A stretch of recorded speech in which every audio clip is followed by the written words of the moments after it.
Good morning student. RIC class में और हिंदी की क्लास में आपका स्वागत है। अब हम आगे की ओर बढ़ते हैं। स्मितरंजन पंत द्वारा रचित नौका विहार का चौथा पद पढ़ेंगे। तो इसको पढ़ता हूँ। पतवार घुमा अब प्रतनु भार, नौका घूमी विपरीत धार। डांडों के चल कैतल पसार, भर भर मुक्ता फल फेन स्फार। बिखराती जल में तार तार हार, चांदी के सांपों सी रलमल। नाचती रश्मियाँ जल में चल जल में चल। रेखाओं सी खिंचे तरल सरल, लहरों की लतिकाओं में खिल। सौ सौ शशि सौ उड़ू झिलमिल, फैले फूले जल में फेनिल। अब उथला सरिता का प्रवाह, लग्गी से ले सहज था। हम बढ़े घाट को सहुत्साह। इसमें प्रतनु मीन्स होता है अत्यंत क्षीण। पतवार मीन्स होता है घास फूस। नदी नालों नदियों में जो घास, एक प्रकार की जो घास होती है, एक प्रकार की जो घास होती है। करतल मीन्स होता है हथेली। मुक्ता फल मीन्स होता है मोती। फेन स्फार मीन्स होता है बहुत अधिक झाग। रश्मियाँ मीन्स होता है किरणें। लतिका मीन्स होता है लता। शशि मीन्स होता है चंद्रमा। उड़ मीन्स होता है तारे नक्षत्र। सहुत्साह मीन्स उत्साह के साथ। यहाँ पे कवि जब उस नदी की ओर बढ़ता है, बीच धार में जब पहुँचते हैं, तो उसमें क्या बताते हैं, क्या कहते हैं कि पतवार घुमा अब प्रतनु भार। कहते हैं कि पतवार घुमा अब प्रतनु भार, नौका घूमी विपरीत धार। कहते हैं कि जैसे ही हमारी नाव उस धारा की ओर बढ़ी, आगे की ओर बढ़ी, तो वहाँ पे जितने भी खरपतवार थे उसके कारण ही अत्यंत हमारे जो है नाव की गति अत्यंत क्षीण हो गई और हमारे नाव की जो दिशा थी वो दूसरी दिशा की ओर, यानी विपरीत दिशा की ओर, जिस ओर वो जा रही थी उससे विपरीत दिशा की ओर हमारी नाव की जो है दिशा बदल गई, यानी दूसरी धारा की ओर चलने लगी उस खरपतवार के कारण। डंडों के चल कैतल पसार, भर भर मुक्ता फल फेन स्फार। कहते हैं कि हमारे जो हथेली जो फैली हुई है उसको जो है उससे उसके खेने वाले जो लकड़ी के डंडे हैं उससे जो है हम अपने नाव को वो आगे की ओर ले जा रहे हैं, लेकिन उसके कारण जो है उस लकड़ी के खेने वाले लकड़ी के कारण जो है भर भर मुक्ता फल फेन स्फार। कहते हैं वह अत्यंत मोतियों के समान चारों तरफ जो है फेन जैसे जो है वो चारों तरफ फैल गया। ऐसा लगता है जो चंद्रमा की चांदनी में जो फेन की रोशनी, फेन में जो है उस रोशनी पड़ती है तो वह मोती के समान दिखाई देती है।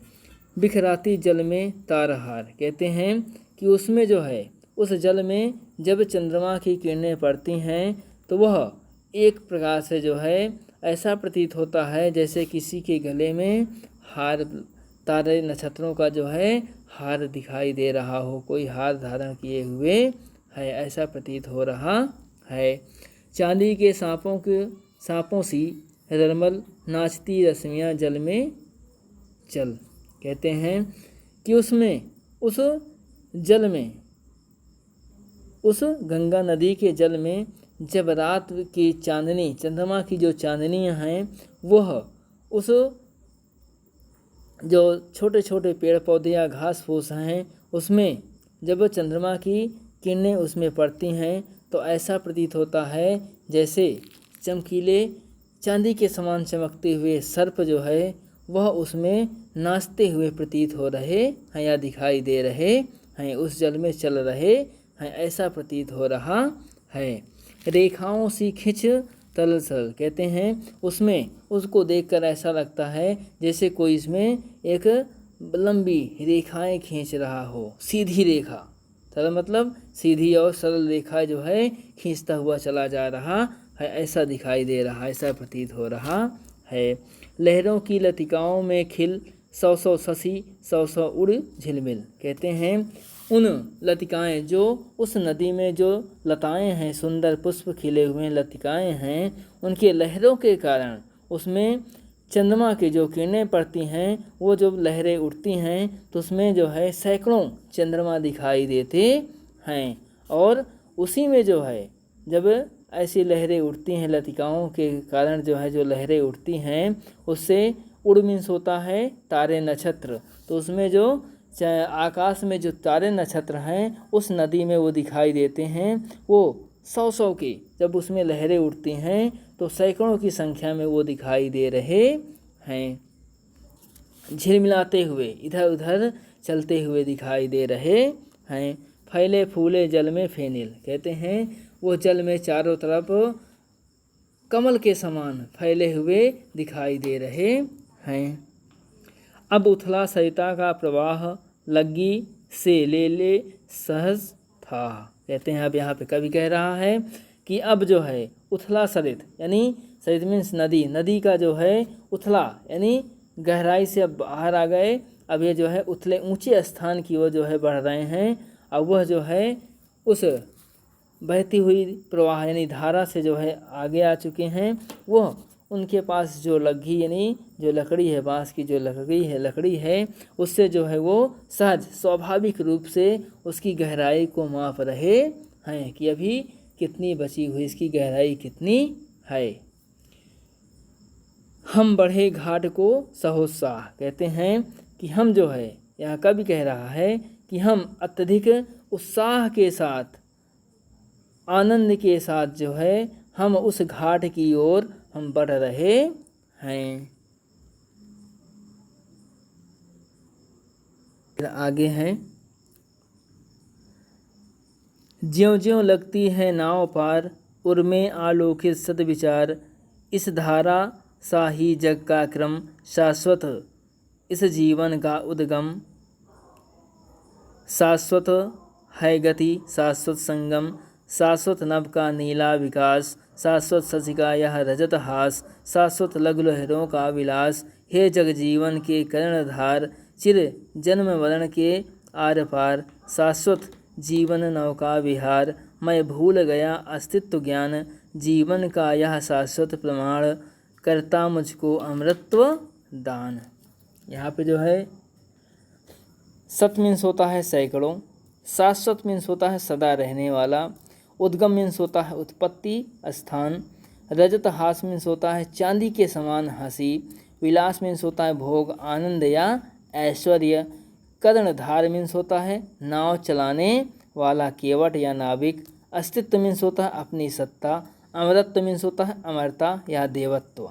इसमें कवि कहते हैं कि ज्यों ज्यों लगती है नाव पार, उर्मे आलोकित सद्विचार। सत मीन्स सैकड़ों।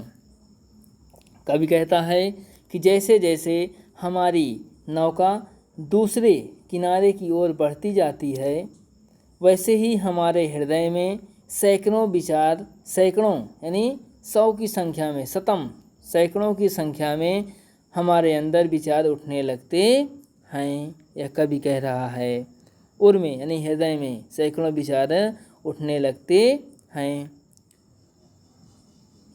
इस धारा सा ही जग का क्रम, शाश्वत इस जीवन का उद्गम, शाश्वत है गति शाश्वत संगम। यहाँ पे कवि कहता है और हम सोचते हैं कि इस संसार का क्रम भी इस जलधारा के समान ही है। जिस प्रकार धारा निरंतर बहती चली आ रही है, कभी समाप्त नहीं होती है, और जो जल आगे बह जाता है उसका स्थान पीछे से आ रहा जल ले लेता है, इसी प्रकार जीवन का उद्गम भी शाश्वत है। फिर शाश्वत नभ का नीला विकास, शाश्वत शशि का यह रजत हास, शाश्वत लघु लहरों का विलास। यहाँ पे कहते हैं कि इसी प्रकार जीवन का उद्गम भी शाश्वत है, जलधारा के समान ही जीवन की गति तथा मिलन भी शाश्वत है, अर्थात जीवन का यह क्रम कभी टूटने वाला नहीं है। कवि कहता है कि आकाश का यह विस्तार शाश्वत है, चंद्रमा की चांदनी जैसी हंसी अर्थात चांदनी की चिरस्थायी है, इसी प्रकार लहरों का ऐश्वर्य भी निरंतर बना रहता है। फिर हे जग जीवन के कर्णधार, चिर जन्म मरण के आर पार। यहाँ पे जो है कहता है, कवि कहता है कि हे संसार की जीवन रूपी नौका को चलाने वाले भगवान, जन्म के पश्चात सदैव मृत्यु और मृत्यु के पश्चात सदैव जन्म, इसी प्रकार यह जीवन रूपी नौका का विहार निरंतर चलता रहता है। शाश्वत जीवन नौका विहार यानी उस निरंतर जो है चलता रहता है। इसी प्रकार जीवन का जो नौका विहार है, नाव है, नाव का विहार यानी विचरण जो चारों तरफ घूमता है, उसी प्रकार जो है वो जीवन का चक्र चलता रहता है। मैं भूल गया अस्तित्व ज्ञान, जीवन का यह शाश्वत प्रमाण, करता मुझको अमृत दान। कहते हैं भावनाओं में डूबा कवि कहता है, यह कवि जो है अपनी भावनाओं को प्रकट करते हुए कहता है, क्या कहता है कि मैं चिंतनशील होकर भी अपनी इस चिरंतर शाश्वत सत्ता का ज्ञान भूल गया। जीवन की शाश्वतता का जलधारा रूपी यह प्रमाण ही मुझे अमृत प्रदान करता है। ऐसा जो है कवि कहता है कि कहता मुझको अमृत दान। कहते हैं कि जो शाश्वत जलधारा रूपी यह प्रमाण है वह मुझे अमृत दान यानी प्रदान करता है, अमृत प्रदान करता है।